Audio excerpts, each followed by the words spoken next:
Welcome back to Chow Time Pod. It's your host, Red. Got a video today from Alexander Grace. Men never believe women actually do this. If you'd like to drop them below, I really appreciate that. Let's get that chow. It's chow time. You're kind of cute though. Oh, thanks. What are you trying to do?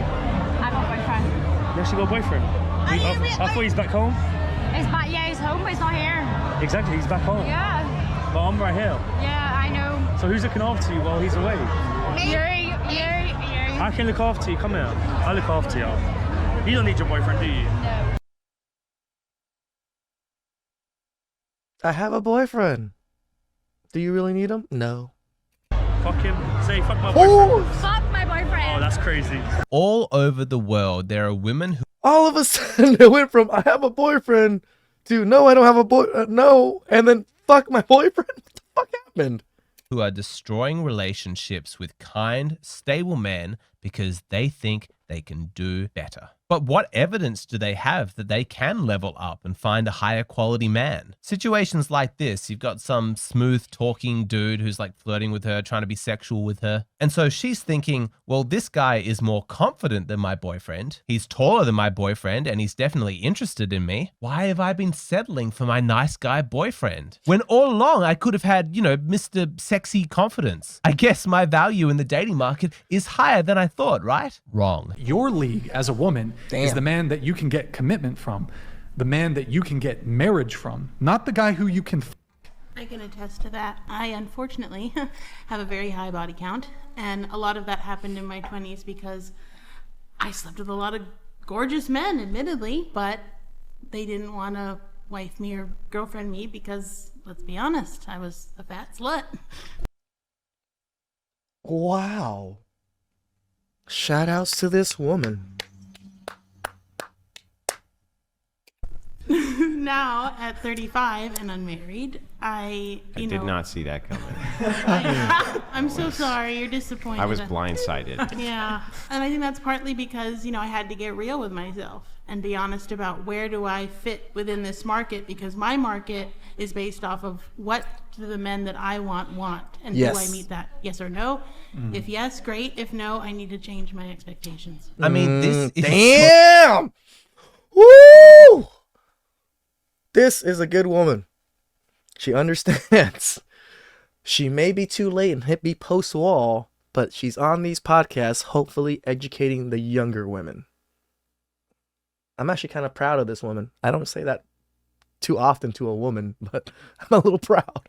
so obvious to men that we have difficulty believing that women don't realize this. They couldn't possibly be that stupid. That guy who's hitting her up, showing her attention, he's just trying to have sex. The fact that he's grinding on you at the club and texting you at 2 a.m. does not mean that he has any interest in getting married to you. Whenever I explain this to women, I always use the analogy of a man at a workplace. Like, imagine he has a stable, steady job, he gets paid 100 grand a year, he's good at it, his co-workers like him, his boss treats him well, and the pay is solid, he makes about 2 grand a week. Then one day, he gets a special offer for some contracting work from an outside company. They've got some special emergency and they need him for a week's work and they're going to pay him 3 grand. But here's the deal. In order to do that contracting work, he would have to quit his stable job. Now, women understand that analogy, especially if it relates to like their boyfriend. If he's asking her advice, she's going to say, well, no, of course not. That 3 grand they're paying you is not reflective of your actual value in the job market. It's just a special emergency. It's contracting work. You would never give up the stable job just for that. So in that context, she understands the principle at play, but when it comes to the dating market, she's oblivious. Are you taking? I got a boyfriend. I'm realist. Leave his ass for me. Is he better looking than me? A little bit, yeah. A little bit. Yeah, I like him a lot. Do I have a chance? If you were with him, would I have a chance with him? Yes, if I wasn't with him, yeah. Can I get a hug? Yeah. Well, hey, well, can I get your number in case Sure. he messes?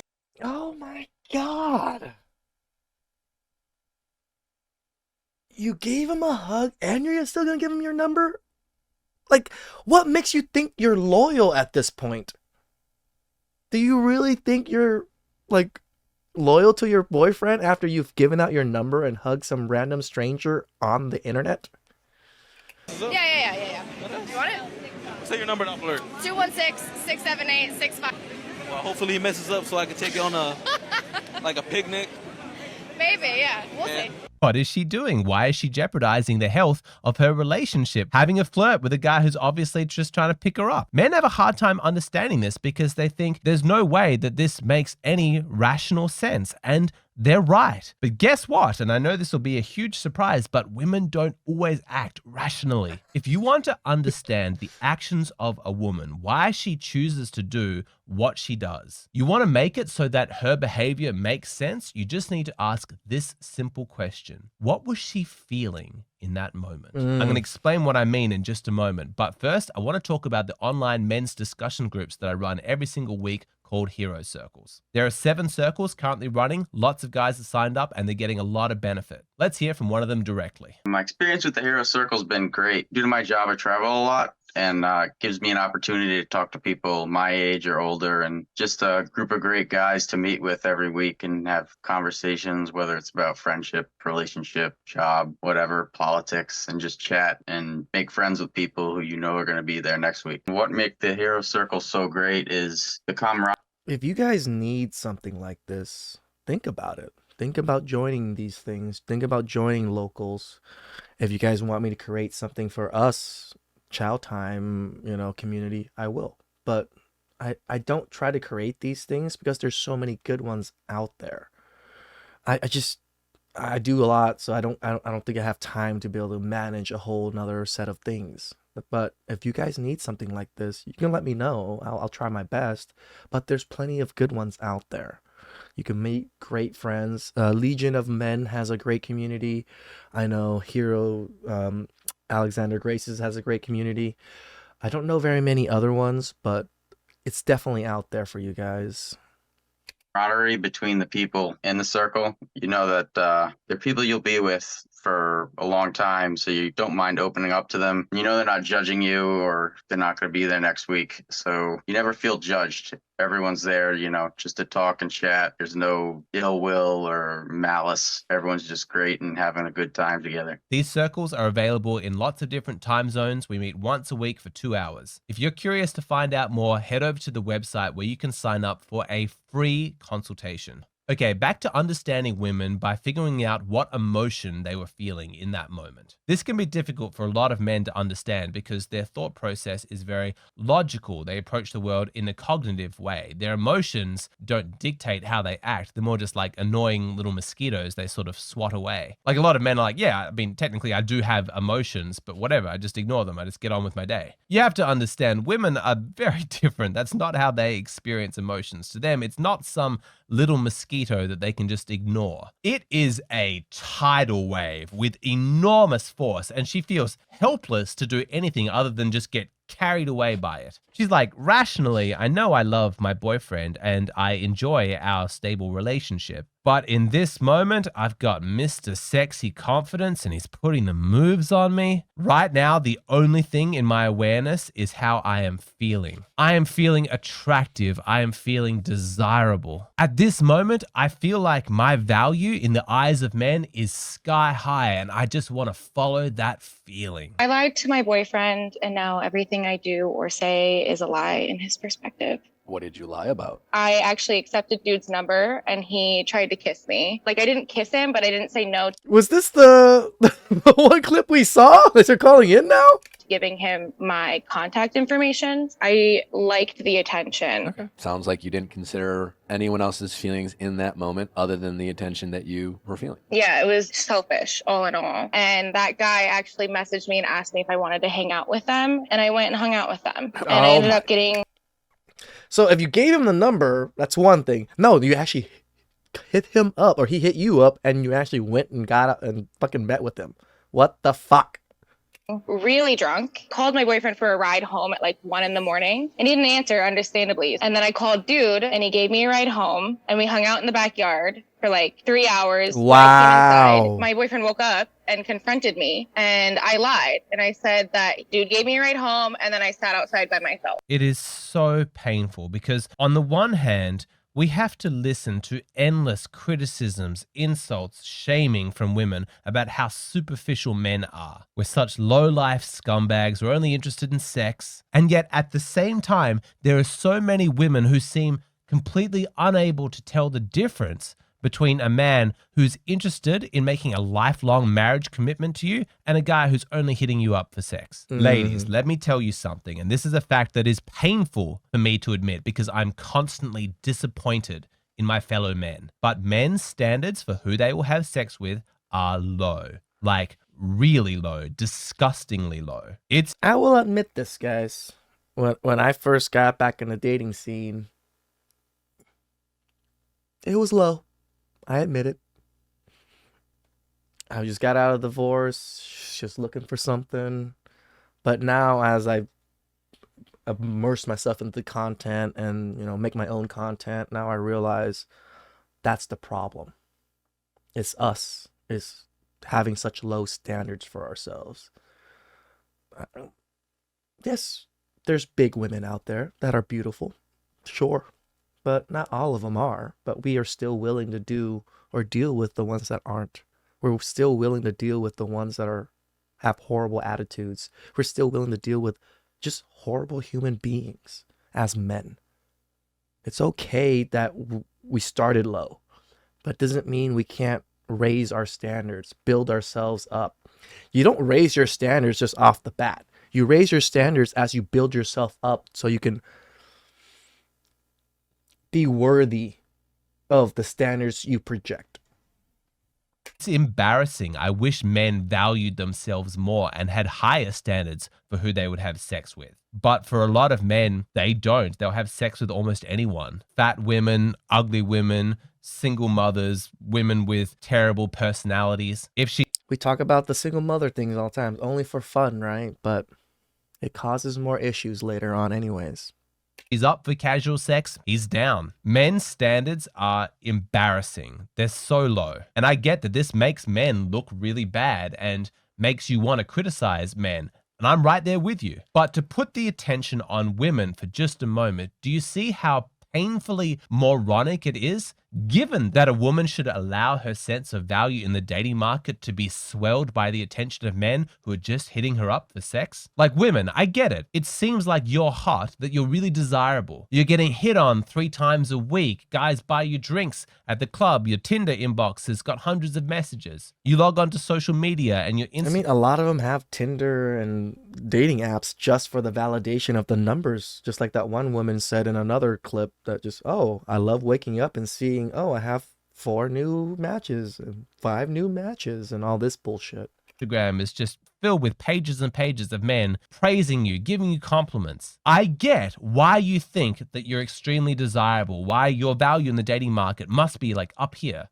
But sadly for you, that is not the correct conclusion to reach. You're not special. No. Men are just thirsty losers. They're willing to simp out as long as they think that it gives them a chance to have sex. That's it. That's really happening. And right now, all the women listening to me, they know that I'm telling the truth about this. You know it because it matches with your personal experience, because despite the hundreds of horny dudes who are trying to hit you up and sleep with you, still, you can't get a quality man to commit to you. That's the proof of what I'm talking about. The reason why you're not married yet is because your standards are too high. You think that you're more desirable in the dating market than you actually are. That you're single by choice? I am. No, you're not.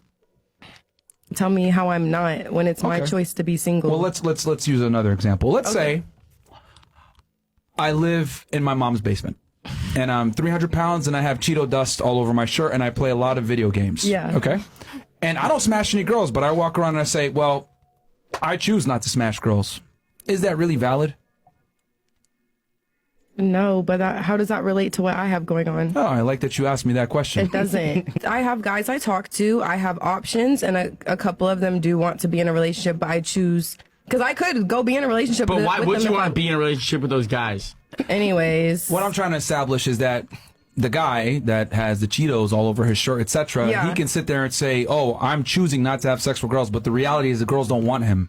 Okay? The girls that he don't want him back. Okay, so when girls say, oh, I'm single by choice, that's not true. You're single because the man that you want doesn't necessarily want you back. And a lot of the times it's because of your choices that women make, because women don't understand that you make certain choices and you automatically alienate yourself from a portion of men that would have potentially taken you seriously had you not done that. But girls like to cope and say, oh, I have a bunch of choices, I have a bunch of options. All those guys on your Instagram, all those guys that come to your job, all those guys that talk to you, they just want to smash. They're not real candidates. Okay. So I think it's cope when girls say that. That's your opinion. You're not long term. That's your opinion. The cope is strong with this one. If women want a realistic chance at relationship happiness, a good man who treats her well, marriage, children, all of that, then she needs to price herself correctly. We call it a dating market for a reason. It's because you're selling yourself. You are the product and you want somebody to buy it. And so what happens if you're delusional? You overprice the product, it's too expensive, then nobody wants to. It's like a fucking $200,000 Corolla. Who wants to buy the $200,000 Corolla with 100,000 miles on it? That's a damn good deal, boys. Buy it. It just sits on the shelf, gathering dust. And that is what's happening with women. That's why the rates of being single are at an all-time high. It's one of the reasons why women are getting married later and later in life. They've overpriced themselves as a product and nobody's buying. You can see here that women used to get married in their early 20s, but now the median age for marriage for women is almost 30. And that's entirely predictable when you have a generation of women who are delusional about their value. But there's no, they are, because what do these women tell themselves in their 20s to 30s? Live it up. No need to strive for commitment. No need to strive for a family. Just do what you need to do, live your life, live your youth, and then once you're 30, now you can start looking for a mate. That's exactly what feminists tells them.